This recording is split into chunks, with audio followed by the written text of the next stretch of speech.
There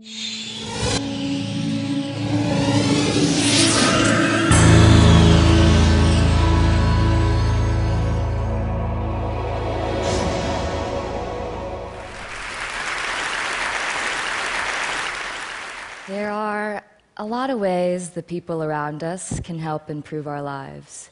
We don't bump into every neighbor, so a lot of wisdom never gets passed on. But we do share the same public spaces. So over the past few years, I've tried ways to share more with my neighbors in public space, using simple tools like stickers, stencils, and chalk. And these projects came from questions I had like, how much are my neighbors paying for their apartments? How can we lend and borrow more things without knocking on each other's doors at a bad time? How can we share more of our memories of our abandoned buildings and gain a better understanding of our landscape? And how can we share more of our hopes for our vacant storefronts so our communities can reflect our needs and dreams today? Now, I live in New Orleans, and I am in love with New Orleans. My soul is always soothed by the giant live oak trees, shading lovers, drunks, and dreamers for hundreds of years. And I trust a city that always makes way for music. I feel like every time someone sneezes, New Orleans has a parade. The city has some of the most beautiful architecture in the world, but it also has one of the highest amounts of abandoned properties in America. I live near this house, and I thought about how I could make it a nicer space for my neighborhood. And I also thought about something that changed my life forever. In 2009, I lost someone I loved very much. Her name was Joan, and she was a mother to me. And her death was sudden and unexpected. And I thought about death a lot. And this made me feel deep gratitude for the time I've had, and brought clarity to the things that are meaningful to my life now.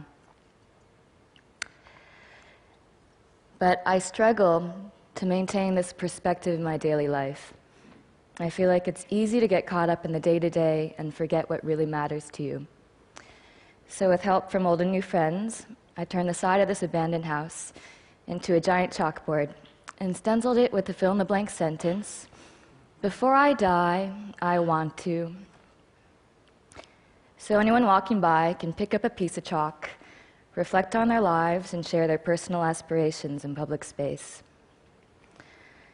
I didn't know what to expect from this experiment, but by the next day, the wall was entirely filled out, and it kept growing.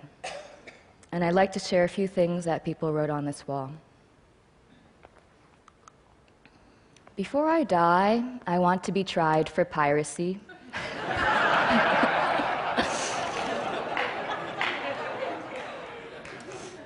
Before I die, I want to straddle the international date line.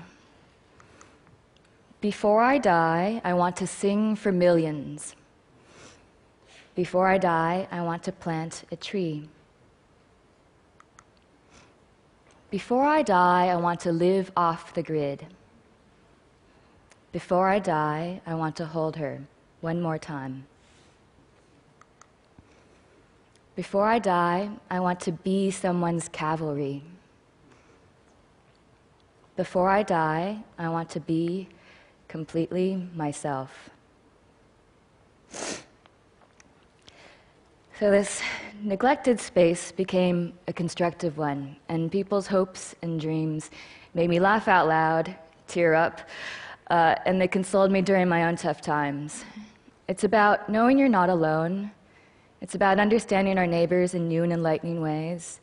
It's about making space for reflection and contemplation and remembering what really matters most to us as we grow and change.